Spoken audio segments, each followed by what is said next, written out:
I thought our guys came out with a lot of passion.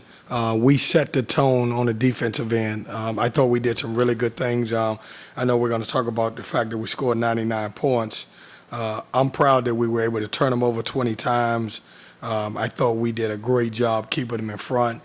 They have great size for a mid-major team. And I thought we did a good job, especially on Everett in the second half. So give our guys a lot of credit. Proud of them. We played on both ends of the floor. We were able to make shots. I thought we shared the ball. When you look at it, we had 19 assists on 40 made field goals, 11 three-pointers. We were efficient from the free throw line. So we'll take the game. We'll continue to build on it, and we'll continue to get better. Questions? How encouraging is it that there were no lulls? How encouraging was it that you didn't have any lulls? I thought it was great, and that's what we're trying to work on when you've got some older guys. Like I give a guy like Jarkel Joyner, you can talk to him and he can lead our younger guys. And I thought, without saying it, Terquavion Smith was fantastic tonight. He did a great job, very efficient. Made some really good plays, but he played on both ends of the floor. But it was good that we didn't have those 2 or 3 minute times where we didn't score. Against last year's team, it just looked like this year's team just played a lot of fun out there. They had a good time out there. Is that what you saw too? Well, I thought last year's team played hard. We just were limited. I thought we had fun at times, but this is a good bunch. They've bonded, both on and off the court. And we're going to be a continual work in progress. We'll continue to get better. This is one game, but if you told me I could play one game and try to build on something, we'll continue to do that.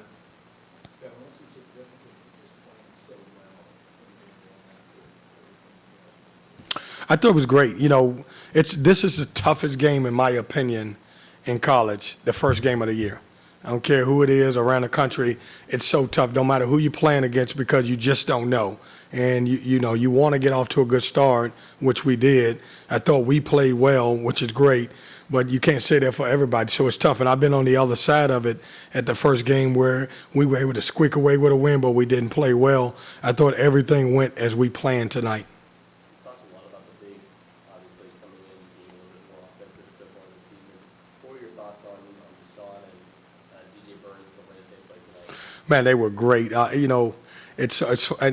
usually tune the crowd out because I'm locked into it. Boy, when DJ came in and made those baskets, you could just hear everybody like, whoa, here we go now. And so those guys were tremendous. I consider both of those guys starters. I think between the two of them, I think we had 18 points and 14 rebounds. DJ Burns had 9 of them. And so they played well. We have 2 guys that we feel like we can throw the ball inside and score. But they both are getting better. Dushan's a little bit better on the defensive end, but trust me, we're working with DJ to get better in those areas. But I love it that we can score some inside baskets. DJ was really fighting for some rebounds in it too. What were your thoughts on especially that one that he laid out for early on? Corey, what makes those 2 guys good is their competition in practice is unbelievable. Like they really, half of the time they're fouling each other every day.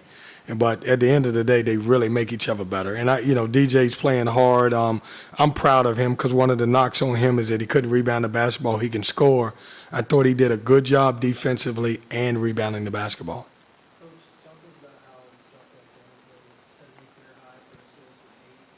What's he mean to this team? It's when you have a veteran guard in college basketball, it goes a long ways.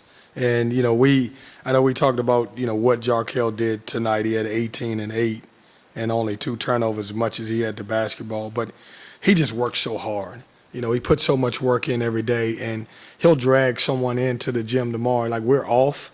I don't get to see him, but I guarantee you Jarkel Joyner will be one of those guys probably in the gym with somebody else working on this game. So to have a veteran guy who could the players respect and plays hard on every possession. You're talking about an older guy that will pick you up full court, and everybody behind him leads. So I'm proud of him. Along those lines, Coach, the transfers, there's some urgency to their season this year.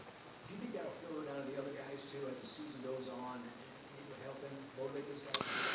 Yeah, this is a confident bunch, and we're gonna have a lot of success. We're gonna have some ups and downs.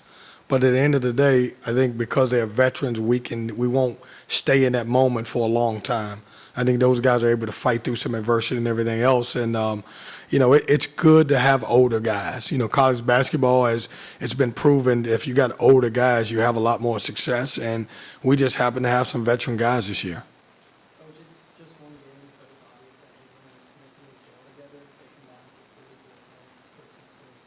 How good do you think is that? I think it's a talented backcourt. We had similar numbers when you look at the way Sebron and them had, but we didn't have a bunch of guys around them to contribute. The next leading scorer was Jericho. With this bunch, those two guys really feed off each other.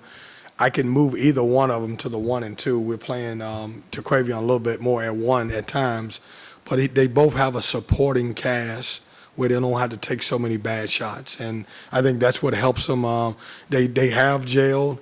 I give a lot of credit to Jarkel, who's coming in, who's a guy who's coming in who was the point guard of his own team in the SEC, and kind of embraced a young man that he knows is going to take shots, and he's been good for Terquavion. You have an update on Greg Keatts? Yeah, Greg knee was bothering him a little bit. He got an injection in his knee, and we just decided to hold him out. There's nothing major wrong with him or anything else. He got a shot, and it really it's kind of aggravated him a little bit. And he got the shot on Saturday after the game, and it's kind of been really sore on him. Any chance we'll see him in the I hope so. That's the plan. I don't want to say until I, diagnose him on Wednesday. We're going to be off tomorrow, and then on Wednesday we'll see. But that's the plan. There's a situation where Smith was really jacked up after hitting a couple straight baskets. He shows emotion, and the fans get geeked up. Are you wanting this team to play with a lot of emotion and create that enthusiasm? The word that I've used is I want them to play with a lot of energy. And it's great when your star player is playing with that type of emotion. It's great when you sub and the guys that come out the game who's playing the most minutes are the most energetic guy on the sidelines. And that helps. And, obviously, we talked about, just continue to play. We this year's team, we want to block out as much noise as we get or hear and just lock in and just lock into the locker room and continue to get better. And they also said that they were, even though the score, they had the game in control, they were sort of playing each set as if, okay, this is it's devoid of the score. So you win the set, win the play type of mentality. How does that make you? Yeah, we talk about winning the 4-minute segment. Every time we go into a timeout, let's win the 4-minute segment. At halftime, when you have such a big lead, I think we were up 28. Is sometimes they're still kids, and it's hard to maintain and to play at a high level when you got so much of a bigger lead. So we talked about, hey, play it like a scrimmage. I want it to be 0-0. Let's figure out how we can win the half. And I thought our guys did a good job in the second half. I thought we came out, the first 2 or 3 minutes of the second half, did some really good stuff. They scored a little bit, and then we kind of locked in.